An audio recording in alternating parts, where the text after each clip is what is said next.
the taste of salt air on a planet with 3 moons, the weight of a child's hand in a daughter he'd never had, in a life he'd never lived. The specific ache of watching someone die because of a choice he'd made, a betrayal that felt more real than the softness of his own pillow.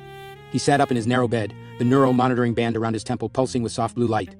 Outside his window, Neo-Singapore's spiral towers caught the first rays of dawn, their bio-responsive surfaces shifting from deep purple to warm gold. Beautiful. He'd lived here his whole life, worked in these towers, walked these gracefully curved streets. So why did he feel like he was seeing it all for the first time? And why did the sight fill him with both wonder and a grief he couldn't name? The memories, if that's what they were, had been getting stronger for weeks. At first just fragments, the echo of laughter in a language he didn't recognize, the muscle memory of playing an instrument that didn't exist. But last night had been different. Last night, he'd lived an entire conversation with someone whose face he could see clearly, whose voice he could still hear, whose trust he had shattered with words that burned in his throat even now. I thought you were different, Echo. I thought you understood that love means staying present, not running to some cosmic escape when things get difficult.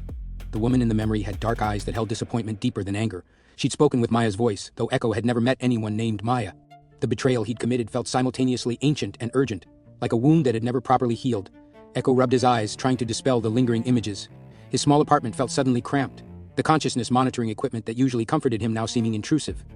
The bioresponsive walls, designed to adjust their color to his emotional state, had settled into an unsettling mixture of gold and deep red hope and trauma dancing together. What was happening to him? He stood and walked to the window, pressing his palm against the cool glass. 30 floors below, the city was beginning its morning rhythm. Delivery drones traced elegant arcs between the spiral towers. Citizens emerged from transit tubes, their neural harmony bands glowing softly as they synchronized with the city's consciousness grid. Everything looked exactly as it always had, except Echo could swear he remembered this same view from a different angle, in a different time, when the city had been smaller and the towers built in a completely different pattern. When he'd stood in this spot, or a spot very much like it, and made a decision that had cost someone everything. His work tablet chimed softly. Dr. Chen's voice filled the room with its familiar mix of scientific precision and maternal concern. Echo, I know you've been experiencing some unusual memory patterns. We'd like to run another deep scan today if you're feeling up to it. The preliminary data from your REM sleep monitoring is intriguing. Dr. Chen was his supervisor at the Institute of Recursive Memory, where Echo worked as a junior consciousness technician. She was also, as he discovered only recently, one of the few researchers in Neo-Singapore studying the strange memory phenomena that had been appearing throughout the city. People remembering lives they'd never lived. Children speaking languages that had never been taught to them. Elderly citizens recognizing faces in historical photos with the certainty of personal memory. Most citizens dismissed these experiences as glitches in the consciousness enhancement technology that permeated the city. But Dr. Chen suspected something deeper was happening. Echo was both grateful and terrified that she'd noticed his particular case. I'll be there, he replied to the tablet, his voice rougher than usual.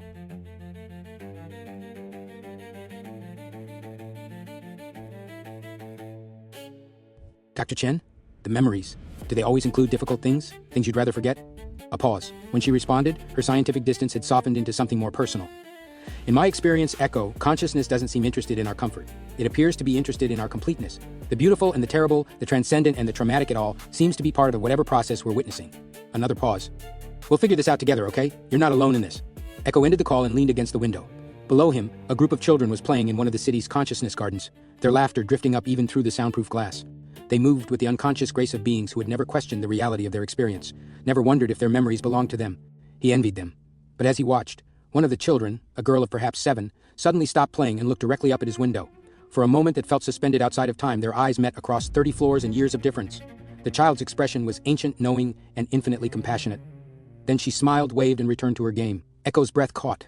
In that smile, he'd seen the face from his most painful memory, the woman he'd betrayed, but younger, more hopeful, as if she were offering forgiveness across time and the boundaries of individual identity, or as if she were telling him that the betrayal and the forgiveness were both part of the same story he was still learning to tell. He dressed quickly, his hand shaking slightly as he adjusted his work clothes. The neural harmony band around his temple continued its gentle pulsing, monitoring his consciousness state and transmitting data to the city's awareness grid. Usually, the sensation was comforting, a reminder that he was connected to something larger than himself. Today, it felt like surveillance. What if his memories weren't glitches at all? What if they were exactly what Dr. Chen suggested, consciousness trying to show him something about completeness? And what if the terrible parts weren't mistakes to be corrected, but teachings to be integrated? As Echo left his apartment and descended into the flowing streams of Neo-Singapore's morning consciousness, he carried both his beautiful and terrible memories with him. The taste of salt air and the weight of betrayal, the echo of cosmic love and the ache of human failure, the face of the child who had waved at him with Maya's eyes and a forgiveness that seemed to span lifetimes.